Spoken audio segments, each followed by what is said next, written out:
All right, everybody, welcome back to the KSR YouTube channel. We are back in the shop today. We're just making all kinds of noise over there. Actually got Drew working on Ethan's CRX Honda like road race car. Had to add some bars to it. He's making bars. We don't work on Honda. We don't work on, no. We're working on Honda. No. I mean, we work on anything fabrication-wise. You probably can't even hear me. We do work on Hondas and stuff with roll cages. Or at least we put roll cages in Hondas. I may have to chop this up because of CJ making a bunch of racket. But CJ's actually mounting this box that we built like a year and a half ago for this trailer. So we've got a customer that's got a Porsche GT3 Cup car, and he needed a place to store his race ramps out of the sun. These big dudes here that help him drive his car onto the trailer. So he's been too busy to really go racing in the last year and a half. Took the car to the track a couple of times, but now he wanted us to go ahead and put this box on that we built years ago. So you might have seen it up in the attic a few months ago where it was just up out of the way. But now we're able to get rid of it and put it on this trailer. But back in the back, which you can kind of see peeking through the door there, that's something that I've never done before as far as the dyno tune goes. And we're gonna show it to you. I think it's really, really cool and something I've kind of always wanted to do. Let's go check out what it is.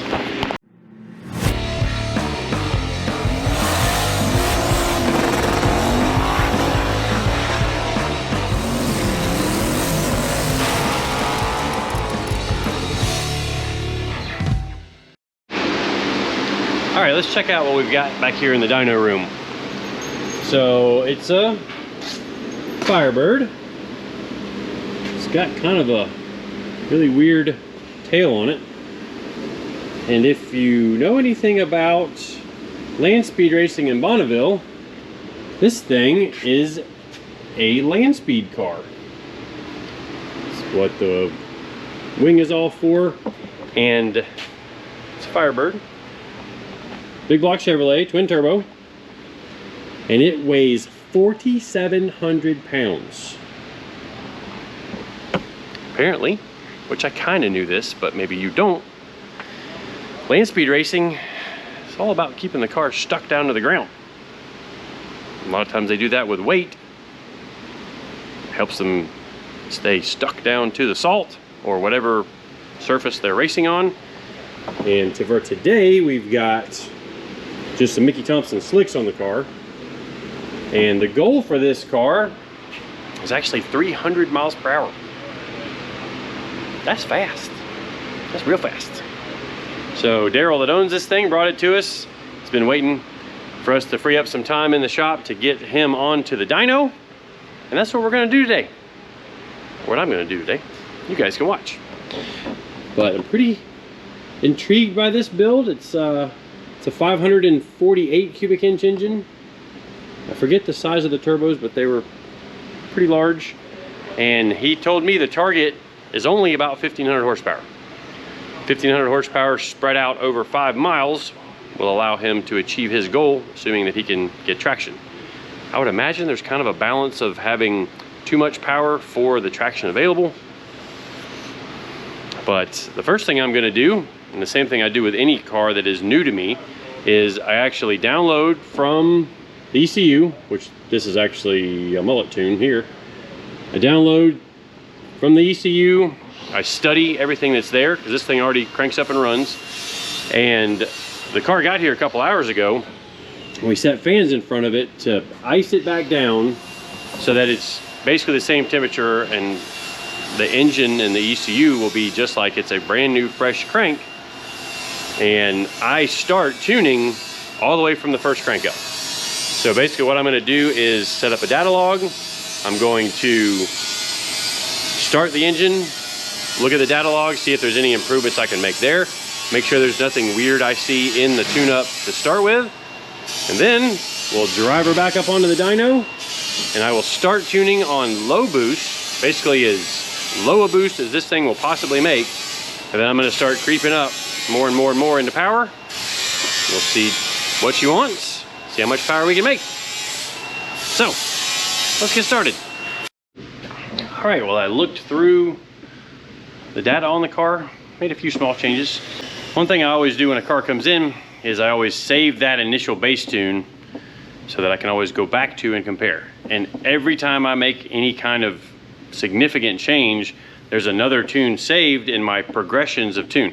I might have 20 tunes that I've saved from when I bring a car in, and what that allows me to do is if I make a mistake or something, I can easily go back to the tune that I had before, or we make a change and the car doesn't gain any power, we can easily just drop back to the previous tune. So I'm gonna turn the fans on because I'm getting ready to crank this thing.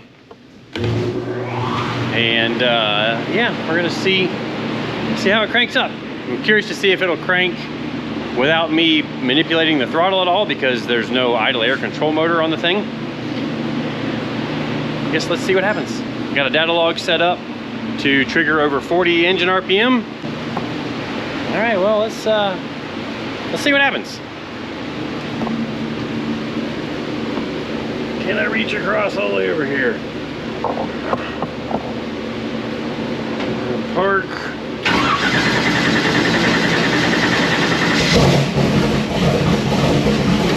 All right.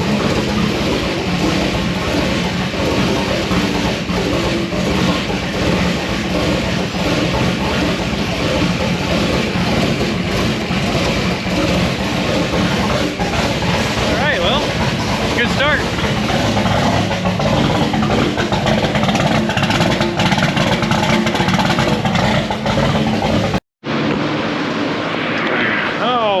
Well, it's time to put this thing on the dyno. Sounds a little better now that I did a little idle work tuning to it. Kind of curious to see how it does when I drop it into gear. So I'll pass the camera off to Drew, and he's gonna guide me back onto the dyno. Go that way. Go on the dyno. Thanks, Drew.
Worked really good when I dropped it in gear. Everything's going good so far. So time for us to get it loaded up and strapped down on the dyno, which probably just gonna time lapse here because it's gonna take us a few minutes. He's had this thing on another dyno, but the problem was with any kind of power over about 1,000, it was just spinning the tires. So we've got a fix for that. At least it's worked in the past. So we're gonna try and get this thing loaded up, put our traction trick on it, see if we can make some power.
So we have strapped car down, and if you saw, I had a little bit of a trouble doing that because these Landspeed cars, they take and the bottom is mostly flat. In fact, through the whole middle section of the car from here all the way to the rear end, there is a 3/8 thick piece of steel to add a ton of weight to this thing right on the ground.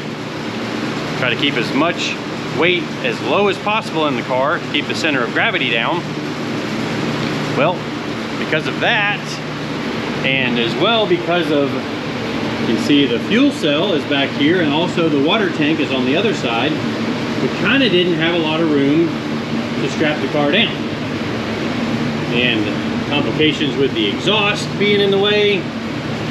And normally on this larger power stuff, one of my tricks is to actually pull the car down right in the center. So you can kind of see I've got a strap, that's it right there. I've got a strap that's pulling down to keep the car stuck. And the other trick is inside of this bottle right here. So what I actually use there is VP Racing Fuels Lane Choice LC7. And that is track glue. So basically what I'm gonna do is get the thing cranked up, I'll start it rolling, and then I will just start like spraying this glue on, and we actually cut it with methanol at roughly a 50-50. You know, fill it up about halfway with glue, fill it up the rest of the way with alcohol or methanol. And basically what it does is the methanol evaporates and leaves the glue stuck on the roller and the tire, and the methanol lets it flow through this nozzle here without clogging the tip. That's the idea. It's worked pretty good. Just so happened that for this job we were basically out, so I had to refill it, and that amount of glue typically lasts me about a year. So I'm actually gonna go eat some lunch, and then we'll be back, start making some pulls, do a little bit of low boost stuff, some drivability, and then we'll start turning the boost up and making some power. But for now, I gotta eat. All right, let's see if it's still dry.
cleaned up the fueling a little bit, and messed around with the timing. I thought the timing was kind of conservative for basically no boost. Made 2 pounds of boost, like 540 horsepower, I think. So we'll try this again and see if we can clean it up a little bit.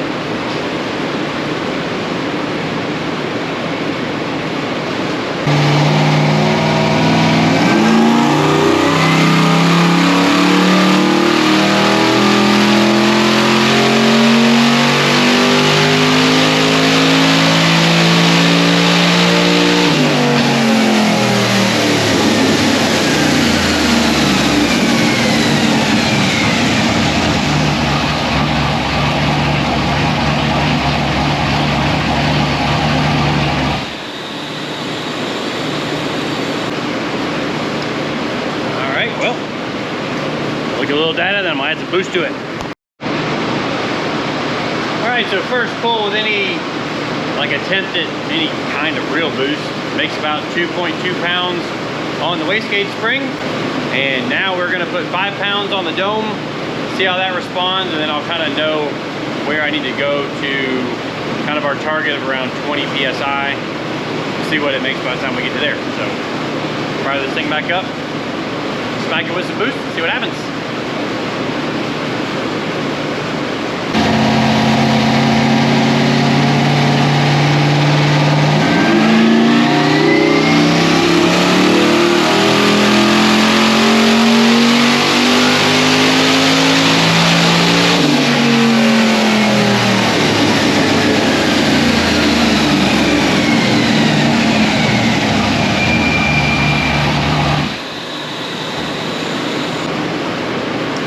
Whatever boost that was, picked up 140 horsepower.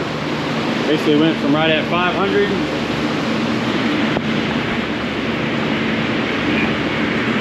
so this curve right at 501 peak, which I guess is right there, and then had a little bit of bump right there, but I guess I need to get a touch screen.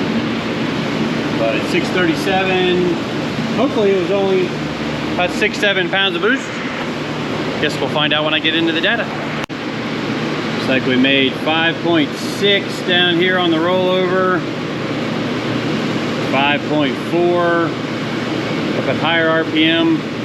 So I'm working to clean up this closed loop correction a little bit. So basically, with my understanding of tuning, more load is going to want more fuel. This thing does not share the same load as it's going to at Bonneville, because he's going to be changing his gear ratio. The dyno's only rated at 200 miles an hour. Daryl's goal is 300 miles an hour. So obviously there's going to be a pretty big change in the gearing. So my goal is to make the closed loop, or it is, at least on the dyno, removing 10% of fuel. What I'm hoping is that puts it a whole lot closer to being spot on once he changes the gear and gets on the salt flats. So that's kind of what my goal is here, and it's a little bumpy. So it's 8% there, 6% there, 7% there, down to 9% there. So a little bit of cleanup work here and there. Some of it is on the transition where it rolls into boost. It's got just a little bit of a leaner bump right there.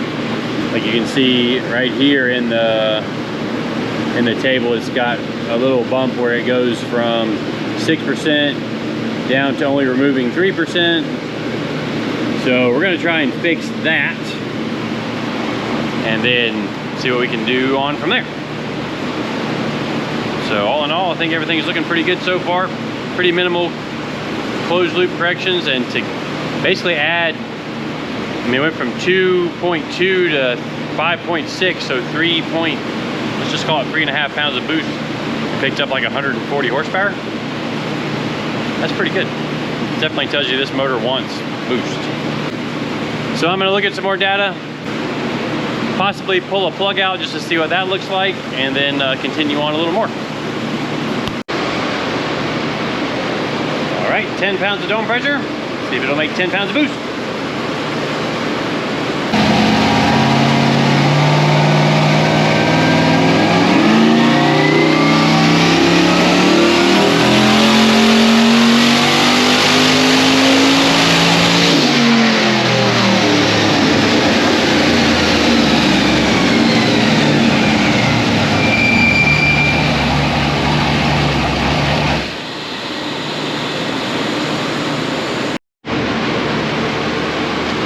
right, so we picked up basically 3 pounds of boost that time. Went from, I guess, more like 2.5, 5.3 to like 8.5 early, and then it kind of settled at 8 pounds. And we're now up to 752 horsepower. So picked up another 120-ish. And you can see it's maybe getting a little unhappy up here because it's almost the same gain through the middle section, but then up top here it's kind of coming back together. So I might need to look and kind of see what's going on. All right, so since the last run, topped off the fuel, topped off the ice, and we checked a few spark plugs. Everything looks pretty happy there. Didn't see any signs of detonation, no signs of oil in the cylinders. The timing mark on the straps, there really isn't one. So that means to me that we're not, close to having too much timing, which I don't really want to be super aggressive with the timing because this thing is going to be wide open for 5 miles. That's a long time. I mean, yeah, it's going to be trying to go 300 miles an hour, but that is a lot of sustained time making big power, so everything's going to get way hotter. And hopefully we can be conservative enough here that it's really good there. I do wish the car had EGTs because we could maybe do something to try and put an offset in for fueling or timing if the EGT gets out of hand. So it is what it is. We can only do the best we can with what we have. So we're gonna make another pull here. I'm gonna try and get probably like 12 or 15 pounds of boost this time. So 10 pounds equaled 8. So I might go ahead and just stack 20 on it and see if I can make 15 pounds of boost, because we're trying to get to 20 pounds of boost. If I'm just creeping up on it, it's gonna take a lot longer. So let's tune her up and see what happens.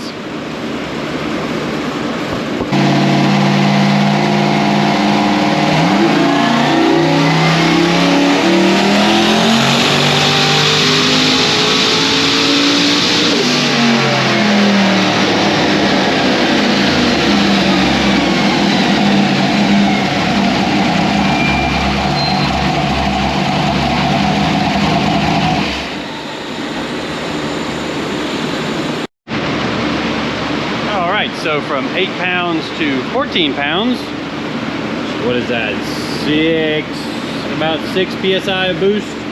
We went from 752 to 969. So 200 and, let's call it 220 for 6 pounds of boost. 36, 7, something like that. My head calculator's not quite that quick to be able to do that math in my head, but still pretty good. It's definitely falling off pretty hard out here, and I'd like to fix that. But there may be some tuning limitations just because of, say, how the turbo manifolds are designed, with this being a log. Actually, the one that sticks out the most to me, this side right here, this tube is hard, and so the air is blowing in here, and it's probably getting really turbulent right here in this collector. So that's possibly what the issue is. I would like to see a little bit better header design on the thing, but it's still making some pretty good power. If we had some EGTs there and saw that back cylinder maybe heating up some more, we might know that there's a problem with the exhaust there.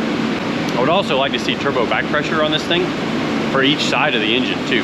Since it's twin turbo, it would be really nice to have that data just to see if it's backing up inside the exhaust, because it's starting to get to where we've got to add a lot of dome pressure. Like, for example, that time I added 10 pounds of dome pressure, but it only picked up 6 pounds of boost. So probably another 10 pounds of dome pressure will probably pick up, probably take maybe only 5 PSI. So probably gonna try that.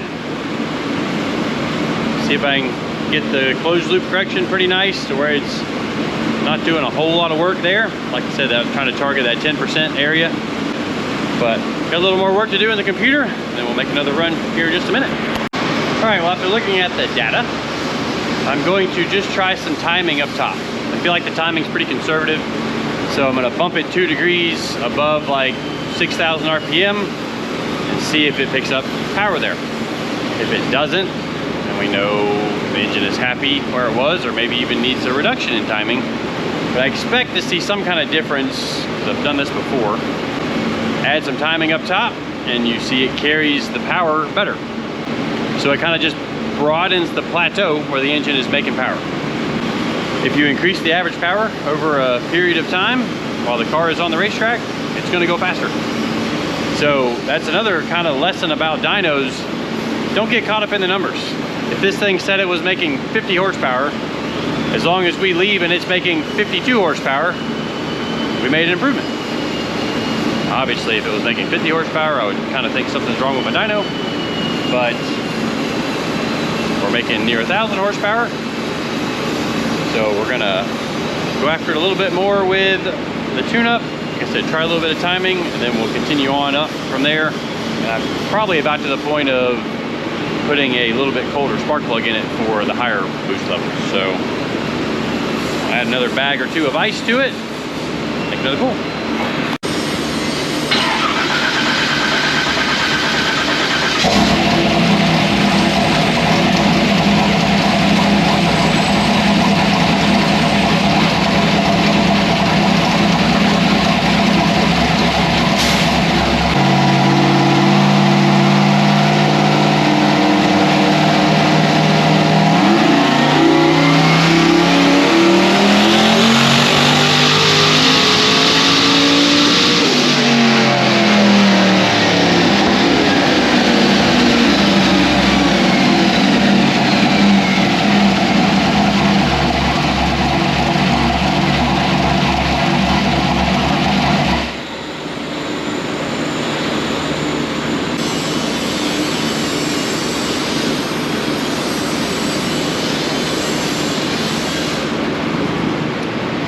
Well, it liked the timing.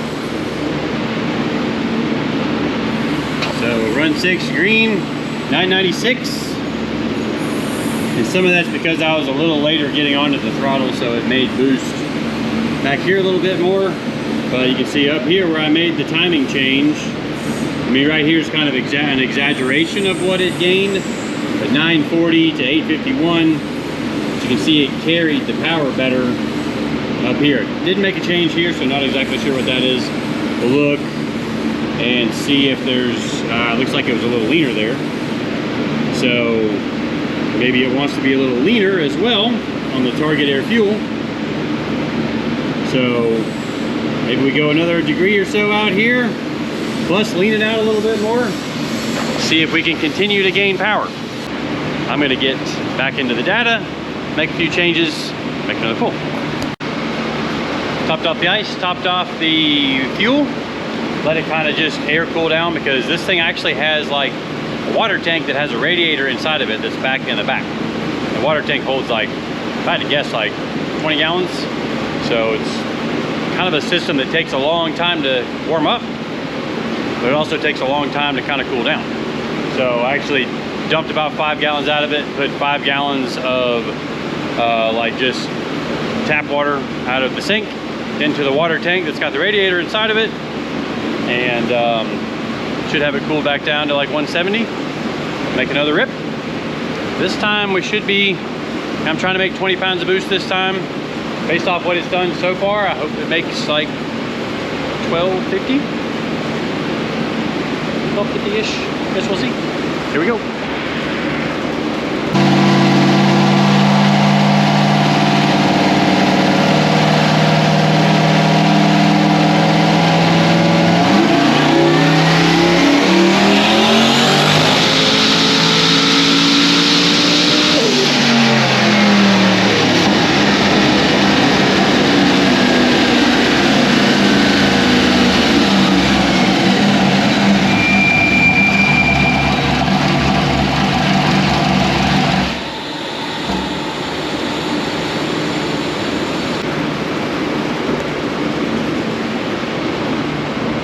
it didn't gain the boost that I thought it was gonna. Even with 10 additional PSI of pressure on top of the wastegate, it only gained 4 pounds of boost, so it made 1174.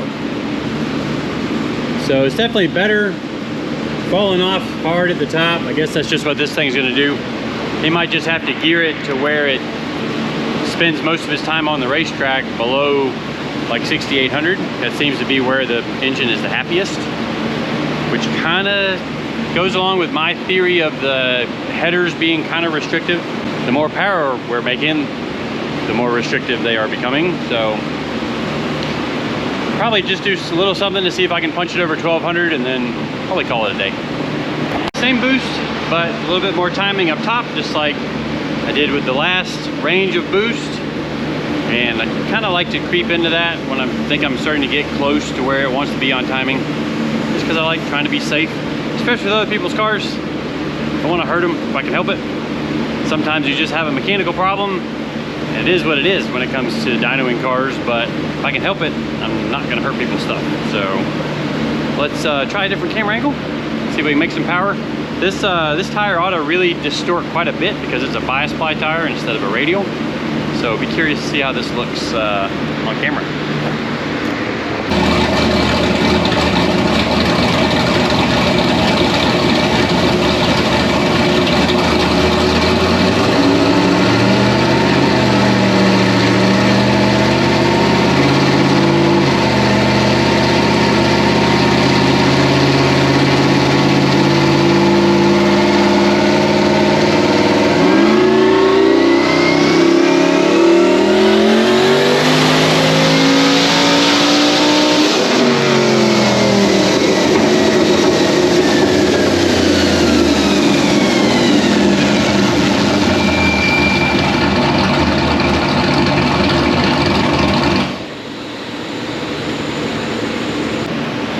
Just like the last time we added timing up top, it picked up quite a bit of power out of the top here. So you see I did lean out the air fuel ratio, and the dyno I think is less accurate than what the sensor in the actual pipe is showing.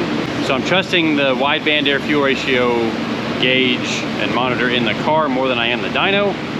But I know I did lean it out 0.2 of a point in the ECU.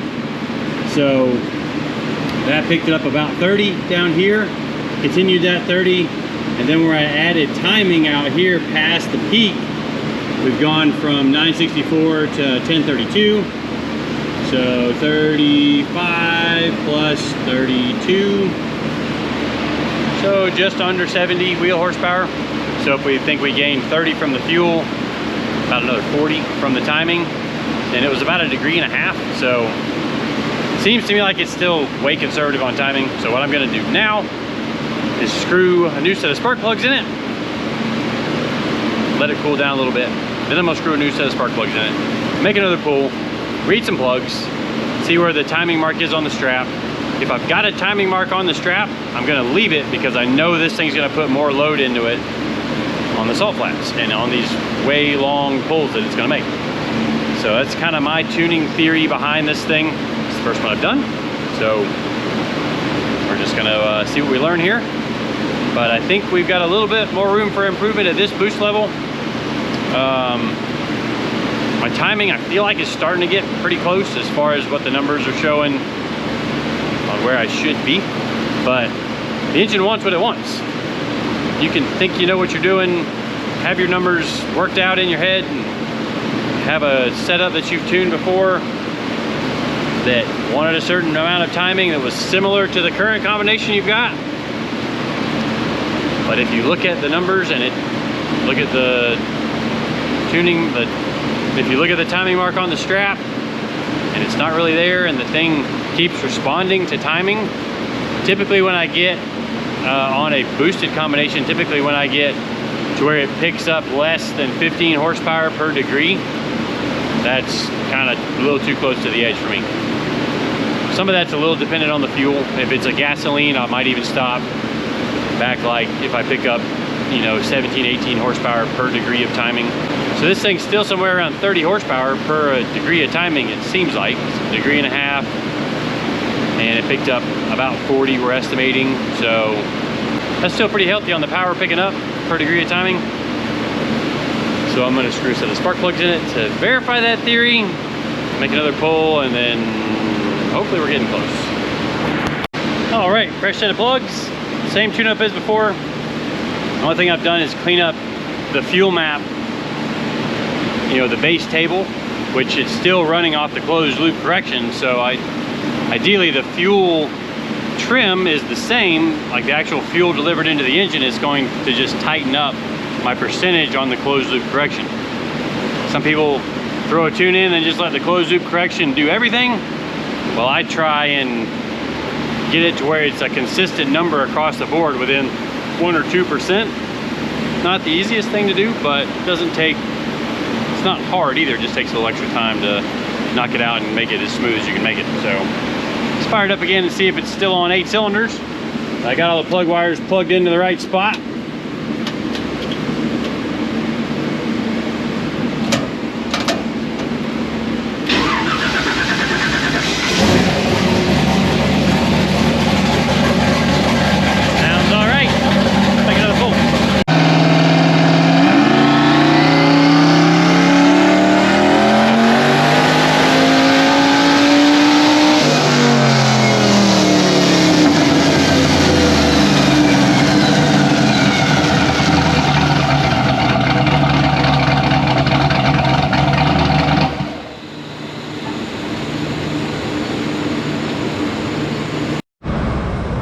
Well, pretty much backed up the power.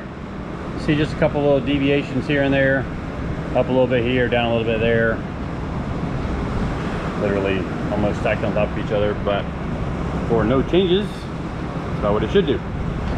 So the tune-up in the engine shows that it was pretty well the same. Not sure why the air fuel is showing it a tenth different, but it's also at the back of the car, and I don't know how many joints are in the exhaust. So it could have just a little bit of a leak there or something. But I'm gonna head home because I gotta take my kids home and check all the plugs again in the morning. And then we'll see if another 1 or 2 pulls and we'll wrap this thing up. All right, well, we looked at the plugs. Everything looks great there. I'm gonna turn it up a little bit more. We're gonna see if we can get 23, 24 pounds of boost. It's getting to the point where it's taking a lot of dome pressure to increase the boost.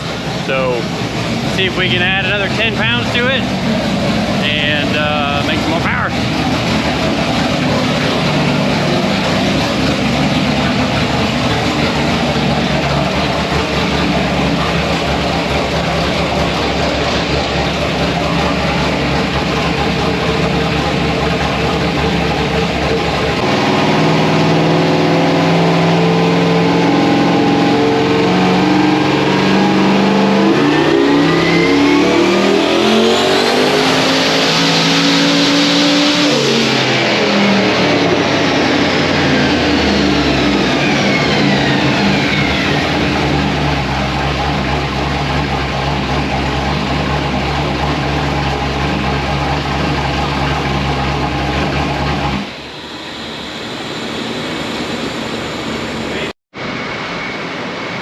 Alright, so ended up doing 2 more pulls because we added boost and the power went down. But the difference was, at least I think, was the fluid temperatures in the car. So after we changed the plugs, we warmed it back up, got the oil temperature to like 110, transmission temp was only like 120, and the first pull came up more early, but then it just kind of flatlined out and actually made less power than when it made. This blue line is 19 pounds of boost, and this is basically 23.5 pounds of boost. So Daryl and I decided to let it sit because literally everything showed that it made more power.